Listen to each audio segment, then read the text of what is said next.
এবার একটা পেনশন দিত।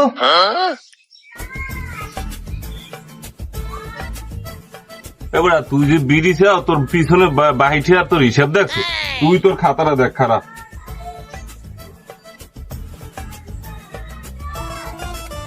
এই যে দেখবি তোর এই যে খাতার আর কোন সিরিয়ালের কোন শেষ আছে? শেষ আছে? টাকা দেওয়া লাগবে না? আমি কি লোন ছাড়াই এগুলো তোকে খাওয়াবো বাড়িতে? এবার তুই লোন ছাড়াই খাওয়াই কেস কেটা, টাকা কি আমরা দিব না? না আমরা দেশ ছেড়ে যাই কি?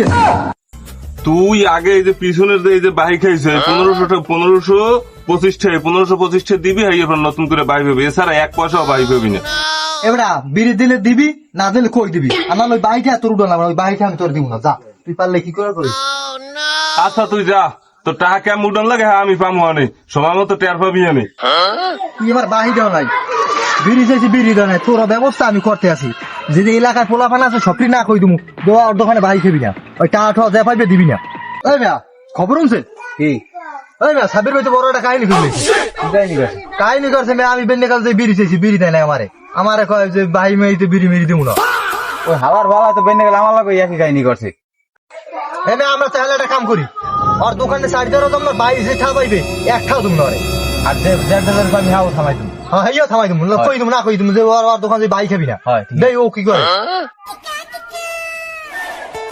প্রিয় এলাকাবাসী, একটি ঘোষণা, এলাকার কিছু চ্যাংরা পোলাপান আমার দোকান থেকে বিড়ি সিগারেট বাকি খাইয়া টাকা পরিশোধ করায় অস্বীকার যাচ্ছে। তার মধ্যে 1 নম্বরে মারুফ, যার খাতায় আছে 1525 টাকা শুধু বিড়ি বাবদ। সে সারাদিন আমার দোকানের পিছনে বসে বিড়ি ফুঁকতো।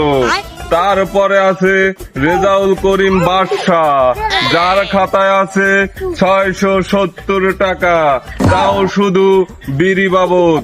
তারা দুইজনই বিড়ির টাকা পরিশোধ করতে অস্বীকার গেছে। এরকম আরো অনেক কেউ পাইলে তাদেরকে দোকানদার দিবাই কিন্তু রে। আল্লাহ ইজ্জতটা খাইব, থামা ও টো আল্লাহ খাইছে খাইছে। এরা এখন আমার দোকানে বাকি খাইয়া ভাই আমি আর মাইকিন দিন না ভাই, 22,000 লাগবে হাত দিতে ভাই, আপনি হাত দিলে ভাই। কোন সময় টাকা দিবি? কোন সময় ভাই? আজ বিয়ে লিখুন ভাই, বিয়ে লিখুন ভাই, আজ বিয়ে লিখুন ভাই, একটা বিয়ে দিন ভাই, বিয়ে ভাই মাইকিন করে না ভাই।